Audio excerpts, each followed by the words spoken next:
তৃণমূলের প্রাণভোমরা এখন নির্বাচন কমিশনের হাতের মুঠোয়, তাতেই শাসক দলের ছটফটানি শুরু। এসআইআর এর প্রথম পর্বে মমতা বন্দ্যোপাধ্যায়ের কেন্দ্র ভবানীপুরেই বাদ প্রায় ৪৫,০০০ নাম। এরপরেই বিএলএদের আলোচনার টেবিলে তৃণমূল নেত্রী। এসআইআর এর প্রথম পর্ব শেষ। প্রায় প্রতি বিধানসভা থেকে হাজার হাজার মৃত স্থানান্তরিত ভুয়ো ভোটারের নাম বাদ।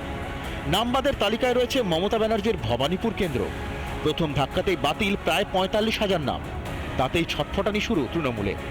বিএলএদের নিয়ে তড়িঘড়ি ২২শে ডিসেম্বর বৈঠক ডাকলেন মমতা। আগামী ২২শে ডিসেম্বর নেতাজি ইন্ডোরে এই বৈঠক করবে তৃণমূল কংগ্রেস এবং সেই বৈঠকটা নেতৃত্ব দেবেন মমতা বন্দ্যোপাধ্যায় এবং অভিষেক বন্দ্যোপাধ্যায়। গতকাল ভবানীপুরের যারা বিএলএ রয়েছেন তাদের সাথে বৈঠক করা হয়েছে এবং তাদেরকে স্পষ্ট বলা হয়েছে যে সমস্ত ভোটারদের নাম বাদ যাচ্ছে ম্যান মার্কিং করে সেই সমস্ত ভোটারদের পাশে দাঁড়াতে হবে। নাম বাদেই ভয় পাচ্ছেন মমতা, নাকি কমিশনের চোখে ধুলো দিয়ে ভোটার তালিকায় ভূতদের কিভাবে পোষা যায় সেই কৌশল আঁটবেন তৃণমূল নেত্রী? মনে আছে তো কি বলেছিলেন মাননীয়া? কেউ এখান থেকে বিতাড়িত হবেন না, নিশ্চিন্তে থাকুন। আর বিতাড়িত করলে যদি বর্ডার থেকে কাউকে করে, আমি যেমন মৎস্যজীবীদেরও ফিরিয়ে আনি, তাদেরও কোর্টে কেস করে ফিরিয়ে আনি।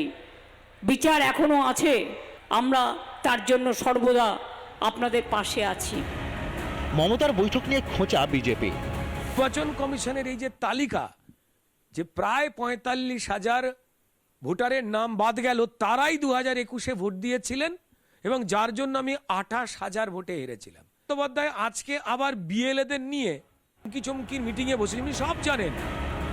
খসড়া তালিকা তো স্রেফ ট্রেলার, পুরো সিনেমা এখনো বাকি। তৃণমূলের প্রাণভোমরা এখন নির্বাচন কমিশনের রাডারে। তাদের বাঁচানোর ফন্দি আটতেই কি তড়িঘড়ি বৈঠকের ডাক মমতা? রিপাবলিক বাংলা। নানা ধরনের কন্টেন্ট দেখার জন্য লাইক করুন, শেয়ার করুন আমাদের ফেসবুক পেজ, সাবস্ক্রাইব করুন আমাদের ইউটিউব চ্যানেল। পাশাপাশি অন্যান্য ব্রেকিং নিউজের জন্য অবশ্যই চোখ রাখুন রিপাবলিক বাংলায়।